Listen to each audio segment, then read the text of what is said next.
श्रीमन नारायण नारायण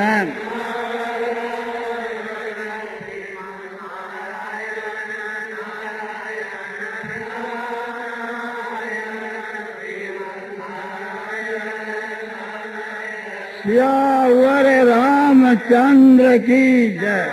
और मूट वंशी वाले की।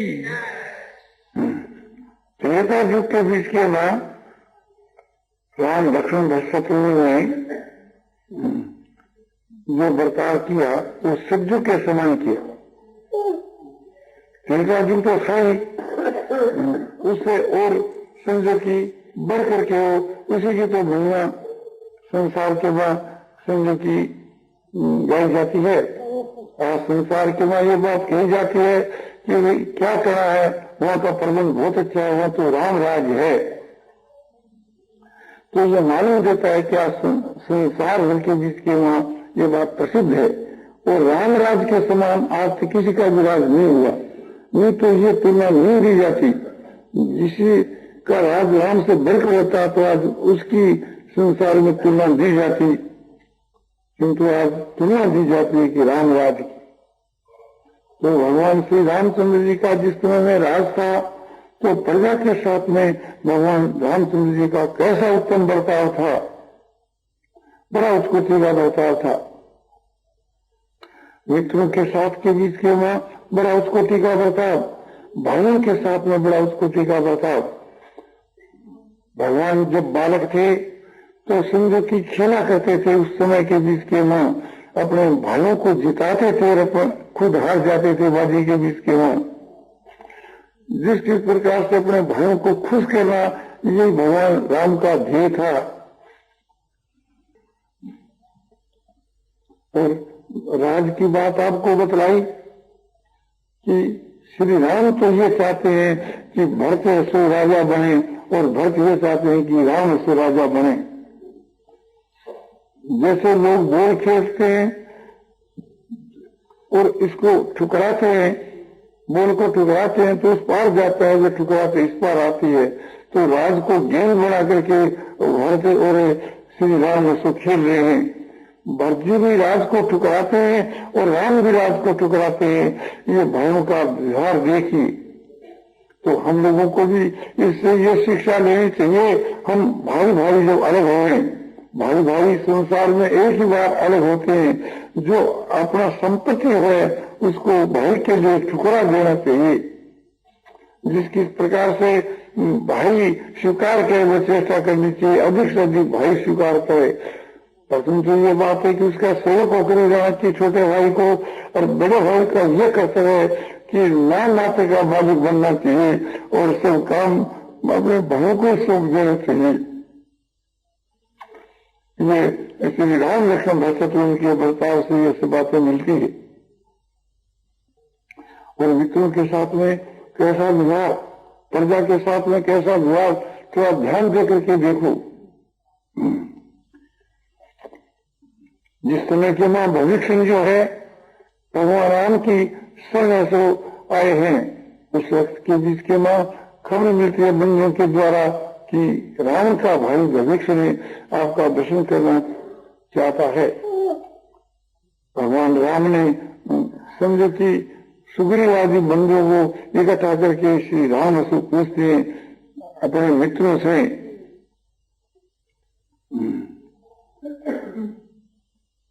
कि राम का भाई भविष्य में आया है मिलने के लिए, आप लोगों की इसमें क्या राय है। सुग्रीव समझो कि आगे होकर के कह रहा है कि मेरी तो यह राय है कि राक्षसों का विश्वास नहीं करना चाहिए, इसको पकड़ करके बांध करके कैद कर देना चाहिए।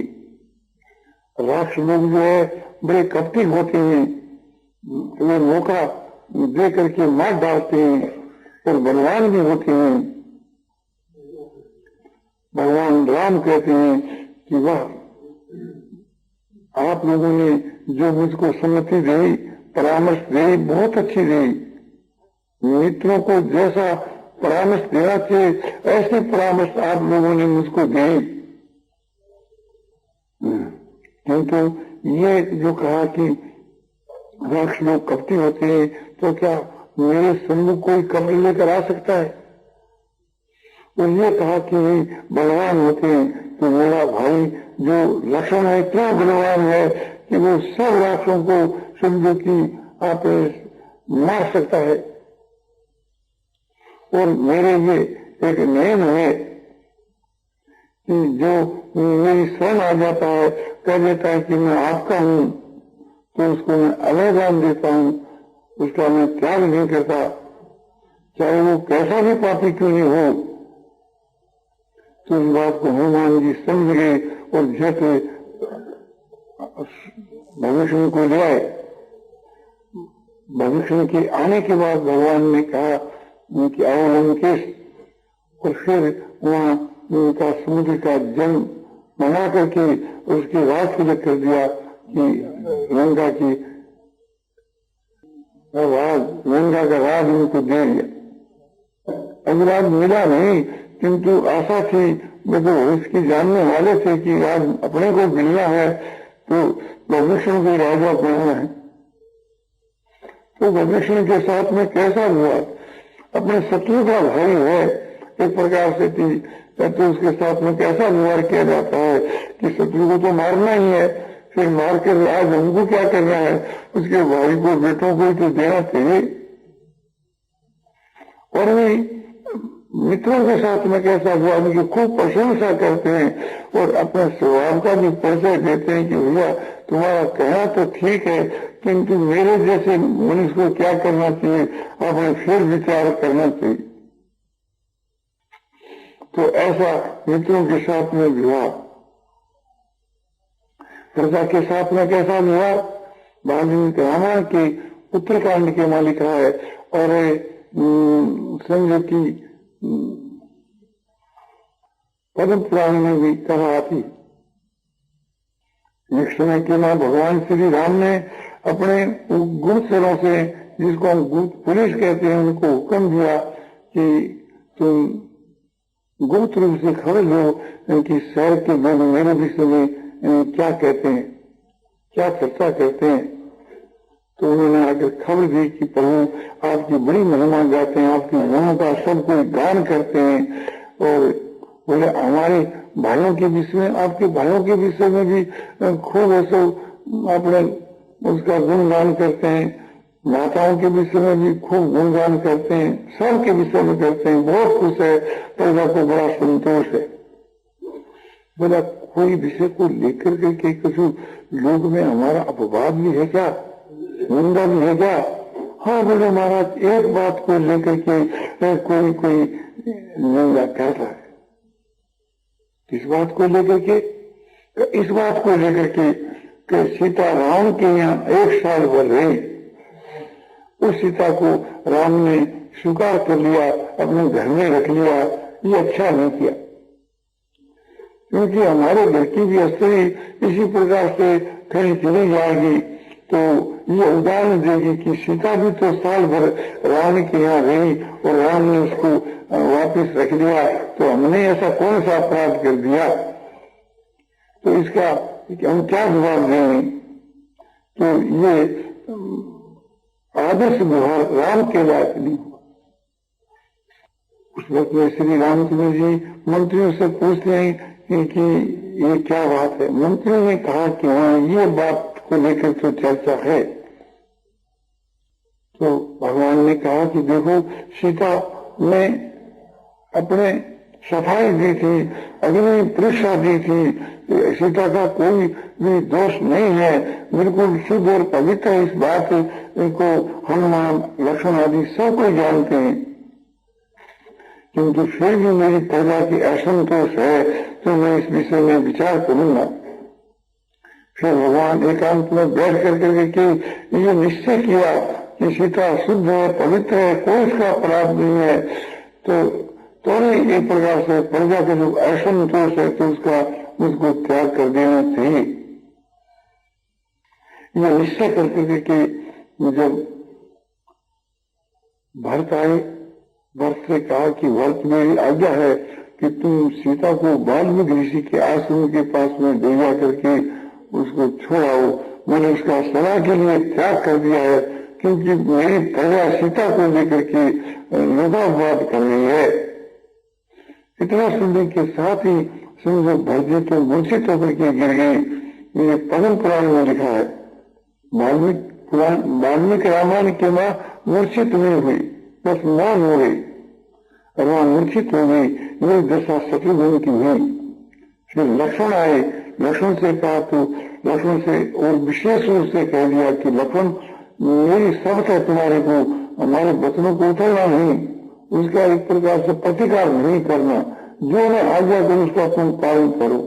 लक्ष्मण जी बहुत से कांपने लगे, दोनों भाई मूर्छित पड़े हुए इस प्रकार राम के वचनों को सुन करके कांपने लगे कि मैं राम क्या आज्ञा मुझको दें।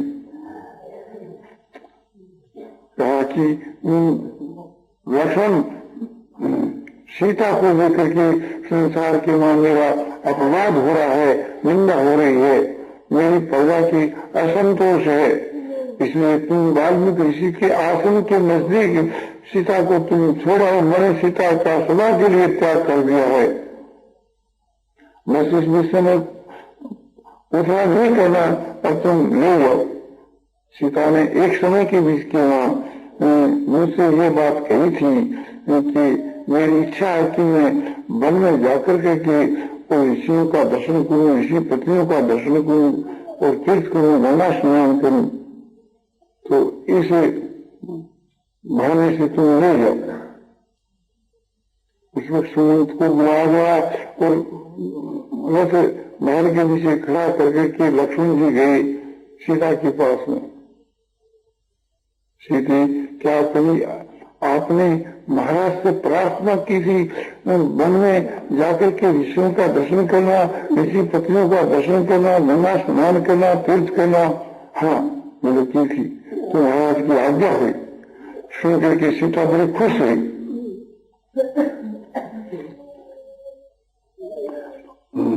तो लक्ष्मण ने कहा कि वन में मेरी पत्नियों को मुनियों को कुछ देने के वास्ते वस्त्र आभूषण ले आओ तो वो भी साथ में ले लो। तो ऐसे घर से बाहर करके तैयार कर ली, फिर गलती को रथ में रखा और लक्ष्मण जी ने सीता को बैठाया, फिर आप बैठे रथ को चला दिया। थोड़ी दूर जाकर के और लक्ष्मण जी हो रोने लगी। सीता ने कहा बस तेरे रोने का क्या कारण है? भगवान राम तो खुश है ना, महाराज बहुत खुश है, और हमारे घर के बीच में और सब मरने वाला सब कोई खुश है, मतलब सब खुश है, तो फिर तो क्यों रोता? वो मन में विचार करने लगा, मैं रोता हूं तेरे लिए। सीता समझती नहीं, सीता को इस बात की खबर नहीं। सीता ने कहा कि लक्ष्मण तुम्हारे रोने का कारण मैं समझ गई, तुम भगवान के वियोग को बर्दाश्त नहीं कर सकते, वो बात मैं समझती हूँ। तो मेरी इच्छा थी कुछ दिन वन में भ्रमण करने का, किंतु जब तेरी यह इच्छा है और तुम भगवान के वियोग को नहीं सह सकता है तो हम 2-4 दिन में जल्दी वापिस लौट आए। तुम रो और तुम ये विचार करके देख, राम के मन जैसा तेरा प्रेम है क्या मेरा नहीं है? मेरा भी तो राम में प्रेम है, तो मैं भी तो एक प्रकार से थी उसके वियोग को सहूंगी ना। तो तुम उसे लक्ष्मण ने सोचा कि तुम तो बहुत बड़ा वियोग से, और फिर आंसू पूछ लिए। एक प्रकार से वाल्मीकि ऋषि के आश्रम के जो निकल गए हैं वहां तो रास्ता गए और फिर गंगा आ गई तो नौका में बैठ गए। नौका से पार होकर के लक्ष्मण ने घंटी उठा करके उसे वाल्मीकि ऋषि के आश्रम के निकट जा पहुंची। फिर वहां सीता को बैठा दिया, हाथ जोड़कर खड़ा होकर के, और फिर रोने लगा। सीता समझ नहीं कि बस फिर तुम रोते हो, काय की माफी की क्या बात है? ये मैं बात समझ में नहीं आई, तुम इस रोने का कारण बताओ। लक्ष्मण ने कहा कि मां में क्या कारण बताऊं? श्री राम ने स्पष्ट बतलाने के लिए मना किया था, जो राम ने मना किया मैं तुम्हारे को आज्ञा देती हूँ, जब तुम राम को मेरा नाम दे दोगे तो तुम्हारे को पालन नहीं देंगे।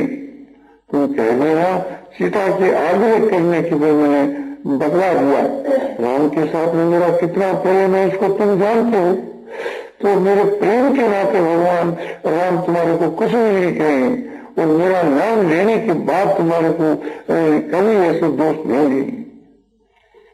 तो लक्ष्मण जी हाथ जोड़ करके कहने लगे कि मां मैं क्या कहूं, मैं जानता हूं कि तुम बहुत ही पवित्र है, तुम्हारा कोई भी दोष नहीं है, तुम अग्नि की परीक्षा भी दे चुकी हो, किंतु राम के यहाँ एक साल भर तुम रही, इस बात को लेकर के समझो कि पर्दा में चर्चा हो और मैंने कोई पूर्व जन्म में बड़ा भारी पाप किया था, उस पाप के फलस्वरूप के बीच में ये मुझको राम ने दंड दिया है। श्री में क्या कहूं, उस अपराध को लेकर सदा के वास्ते राम ने तुम्हारा त्याग कर दिया। मैं ये समझता कैसा कठोर परिणाम मेरे से क्यों करवा हूं, मैं हमारे पाप हूं, इसलिए मैं क्षमा चाहता हूं, मेरे पाप को आप माफ करें। सीता जी रोने लगी। सीता ने कहा कि बस तुम रो मत, जब एक प्रकार से मेरे त्याग करने से राम का कलंक दूर होता है तो मेरे को अवश्य त्याग करना चाहिए। मेरी तरफ से श्री राम को कुशल कहना, मैं अभी अपने प्राण का त्याग कर देती, राम के वियोग में मेरा जीना मेरे लिए धिक्कार है, किंतु मैं क्या करूं, मैं गर्भवती हूं, मेरे बालक होने वाला है, जब मैं प्राण का त्याग कर दूंगी तो भगवान राम का जो वंश है वो नष्ट हो जाए। तो राम के वंश की रक्षा के वास्ते मैं जिस किस प्रकार से अपने प्राणों का धारण करूंगी, नहीं तो अभी मैं गंगा में प्रवेश हो जाती। और लक्ष्मण तुम मेरी तरफ देख लो कि मैं गर्भवती हूँ, अभी बालक जल्दी होने वाला है, लोग और अधिक निंदा करेंगे कि सीता वन में लगेगी, बालक जन्म रहेगी। लक्ष्मण ने कहा कि माँ मैं कैसे तुम्हारी तरफ देख लूं, राम की अनुपस्थिति के बीच क्यों ना, मैं कैसे तुम्हारी तरफ देखूं, मैं तो तुम्हारे चरणों को सुना देखता आया हूं और चरणों से ऊपर का भाग कभी मैं नहीं देखा आज तक, मुझको मालूम नहीं कि आप कैसी हो। इस प्रकार से कहकर रोता हुआ लक्ष्मण लौट करके वापिस आ गया और समझो कि सीता का रोज सुन करके, उसकी वाद सुन करके, और वाल्मीकि ऋषि ने अपने शिष्यों से कहा कि ये सीता की वाद है, तुम उसको जाओ, राम के द्वारा वो त्यागी गई है, और अपने स्त्रियों से, दो स्त्रियों से कहा कि तुम उसका आपने उसको पालन पोषण करो अपने पुत्री के समान। तो उसका पालन पोषण करने लगी। फिर वहां उसके दो लड़के हुए जिसका नाम लोग और कुश हुआ। तो लेकिन रामायण के लोग कुश कांड में जो बताया जाता है कि लोग तो पैदा होता कुछ का बनाया गया, ये बात नहीं, जोड़ ले बेटे हुए जो एक साथ ही पैदा, जिसका नाम लव कुश से रखा गया, जिसकी कथा पद्म पुराण के वहां आती है, वाल्मीकि रामायण में भी आती है। थोड़ा पता फिर है, कर्म जैसे दोनों को सत्य माननी चाहिए। तो कहने का अभिप्राय यह है कि देखो कितना ऊंचे दर्जे का विवाह है, कितना ऊंचे दर्जे का विवाह है कि प्रजा के वास्ते अपनी धर्म प्यारी स्त्री का त्याग कर दिया। और सीता भी एक प्रकार से थी, अपने प्राणों की रक्षा करती है, पति की आज्ञा मान करके अपने पति के कुल की रक्षा के लिए। इस प्रकार से वो दो लड़के जो एकदम बड़े हो गए तो उनको वाल्मीकि ऋषि ने रामायण सिखवा दी और वे रामायण का गान किया करते थे। और समझो शहर में आते थे उनकी रामायण बड़ी सुप्यार और सुनने वालों को एकदम बहुत ही प्रसन्नता होती थी। उनकी बड़ी ख्याति हो गई, ख्याति भगवान राम तक पहुंची। तो एक दिन राम ने भी कहा कि उन लड़कों को बुला करके हम सुनना चाहते हैं। बुलाई गई, वह रामायण गाई गई वे तो वाल्मीकि ऋषि ने तो पहले से ही रामायण की रचना कर दी थी। रामचंद्र जी के आगे का प्रकरण भी सब रसो आपने रच दिया था। वो उनको बुला करके रामायण श्री राम ने खुद सुने। सुनकर के वाल्मीकि ऋषि से पूछा कि ये किसके बालक हैं? तो वाल्मीकि ने कहा कि सीता के बालक। आपको बालक तो जो देखेंगे श्री रामचंद्र जी ने कहा कि अच्छा सीता को यहाँ सभा में बुलाएगा। तो वाल्मीकि जी ने अपने शिष्यों को भेज करके सीता को वहां बुलाया। तो सीता आ गई तो श्री रामचंद्र जी ने सीता से कहा कि सीते तूने जो परीक्षा दी और तूने जो आपने सफाई दी, निर्दोषता की, मैं चाहता हूं कि मेरी प्रजा के सामने तुम ऐसा सफाई का एक दृश्य रखो जिससे सबको ये संतोष हो जाए कि सीता शुद्ध और पवित्र है। सीता ने कहा बहुत अच्छा। सीता हाथ जोड़ करके दोनों देवी को कहती है कि हे देवी, यदि मैंने अपने पति के सिवा किसी भी पुरुष का सपने में भी चिंतन नहीं किया है, स्पर्श नहीं किया, संभाषण नहीं किया है, ये बात मेरी यदि सत्य है तो आप मुझको स्वर्ण का सिंहासन ऐसो दो। तो उसी पर से फट गई, उसमें सोने का सिंहासन निकला और उसको पृथ्वी देवी बैठी हुई है। सीता जी पृथ्वी देवी की गोद में जाकर बैठ गई, क्योंकि पृथ्वी उसकी माँ थी तो माता की गोद में जाकर बैठ गई। पृथ्वी ने सीता को अपने हृदय को लगा लिया और उसको हृदय से लगा कर सीता के सही से पृथ्वी देवी पताल के वहां चली गई। ये देखकर श्री रामचंद्र जी ने उस पर कोप किया और कहा कि सास से कि मेरी धर्म पत्नी को तुम बाहर निकाल कर दे दो, नहीं तो मैं तुम्हारा टूक टूक कर सकता हूं। तो ऋषियों ने कहा कि महाराज ये जो खेला समाप्त हो गया है, अब आप कोप को छोड़ दो और एक प्रकार से शांत हो जाओ। तो उनके कहने से भगवान शांत हो गए। तो ऋषियों के वचनों पर कितनी श्रद्धा है। और समझो कि सीता को आपने बुला करके कैसा आपने समझो कि लोगों को आपने दिन दर्शन कराया, तो ये अद्भुत बर्ताव। तो इस प्रकार से भगवान राम का सीता के साथ में बड़ा उत्तम दर्जे का व्यवहार है, भाइयों के साथ में, और भाइयों का भी परस्पर के बीच में एक दूसरे के साथ में बहुत ही प्रेम का व्यवहार। प्रजा के साथ में भी कितना त्याग का प्रेम का व्यवहार है। भगवान का एक ये सिद्धांत है, मेरी प्रजा खुश रहनी चाहिए। प्रजा के लिए यदि मुझको प्राण त्यागने पड़े तो प्राणों को त्याग सकता हूँ, सीता का त्याग कर सकता हूँ, सब का त्याग कर सकता हूँ कि प्रजा के संतोष के लिए। तो प्रजा के साथ में ऐसा व्यवहार, भाइयों के साथ में ऐसा व्यवहार, इसी प्रकार से थी सबका जो व्यवहार है वो सज्जुग के समान था। उस समय में था तो कैसा भी, किंतु इन सबका व्यवहार ऐसे सज्जुग के समान था।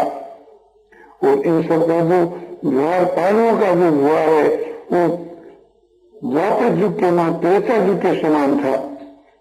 इन भाइयों का व्यवहार भी परस्पर के मां बड़ा उत्पत्ति का व्यवहार रहा। ख्याल करना चाहिए, जिस समय के बीच के वहां समझो कि द्रौपदी का चीर उतारा जाता है, उस समय में पांडु एक प्रकार से देखने की जीते हुए किंतु वित्त से मरे नहीं, बहुत इतने दुखित हो गए कि वो मुंह दिखाने के लायक नहीं रहे। भीमसेन के मन में तो बार बार ये बात आती है कि इसे सबको मैं मार डालूं, यदि महाराज युधिष्ठिर मुझको हुक्म कर दे। मेरे जीते हुए इस प्रकार से थी द्रौपदी की कोई दशा कर सकता है? उस समय के जिसकी मां ख्याल करना चाहिए कि दुर्योधन जो है अपने लोग देकर के और भाइयों को अपने फूट डालना, भाइयों में फूट डालना चाहती। दुर्योधन बोला कि देखो युधिष्ठिर ने तुम सब भाइयों को बाजी में लग दिया, क्या ऐसा भी कोई होता है अपनी स्त्री को भी बाजी में लग दिया? भाइयों के पुरुष का कोई अधिकार धन के ऊपर अधिकार है, राजा होता है तो धन का मालिक होता है, भाइयों के ऊपर थोड़ा अधिकार होता है। अब भी तुम सब भाई लोग इस बात को कह दो कि युधिष्ठिर का हमारे ऊपर कोई अधिकार नहीं था, उन्होंने ये अनुचित व्यवहार किया। भाइयों को जो जुए के बीच के मां बाजी पर रखने का हम लोग उनको अधिकार नहीं दिया था, तो हम सब भाइयों को छोड़ देते हैं। तब अर्जुन बोला सबकी तरफ से, अर्जुन ने कहा महाराज युधिष्ठिर हमारे मालिक हैं, हम कैसे कह दें इनका हमारे ऊपर अधिकार नहीं था? महाराज युधिष्ठिर जो है उन्होंने जो कुछ किया है समझो कि ठीक ही किया है।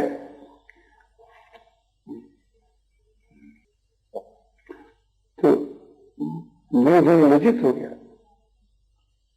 किंतु इस प्रकार का वो द्रौपदी का अपमान देख करके भीमसेन बर्दाश्त नहीं कर सके। भीमसेन के बर्ताव में किसी गड़बड़ी आई। भीमसेन सहजे से बोला, सहजे अरे तुम थोड़ी अग्नि लाओ, मैं राजा युधिष्ठिर का हाथ जलाऊंगा। जिन हाथों से पासा खेल करके और द्रौपदी को बांधने में लगा है, उन हाथों को मैं सबके देखते हुए अभी उस आग लगा करके जला दूंगा। अर्जुन बोला भीमसेन से, भैया थोड़ा विचार करके बोलो। अरे बड़े भाई को तुम क्या बोल रहे हो? तो होश में आकर के बोलो। ये तुम्हारी जो शत्रु है एक प्रकार से ये तुम्हारी हंसी उड़ाए। भीमसेन ने कहा कि मेरे क्यों बढ़ गए, इसलिए मैं कह दिया, मैं कोई हाथ जला छोड़ दिया। तो उस समय के बीच के वहां समझो कि उन्होंने बहुत भारी परीक्षा की चेष्टा की, किंतु परीक्षा की वहां सब पास ही हुई। इतना कड़ा व्यवहार होने पर ही जब पांडु वन में रहते थे उस समय के बीच के मां समझो कि उनको कष्ट देने के लिए दुर्योधन ने विचार किया कि पांडव अकेले हैं, उनको वन में मार डालना चाहिए। ऐसा निश्चय करते हुए कि बड़ी भारी सेना लेकर के विचार किया कि उनको मार डालेंगे। सभा के मां प्रस्ताव किया कि घोष यात्रा के लिए हम वन में जाना चाहते। घोष यात्रा जैसे गोपाष्टमी के दिन और गौ का जो मेला होता है, गौ का जो हम लोग सत्कार करते हैं, तो इस प्रकार से गौ का झुंड जाता है, वहां जाकर के उनका सत्कार करना, उसको घोष यात्रा कहते हैं, गौ के लिए यात्रा करना।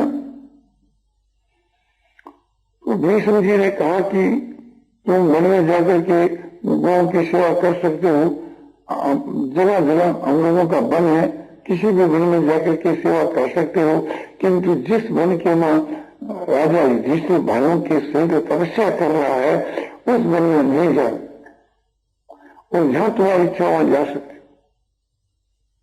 वहां कहा ठीक है। फिर एकांत में आकर के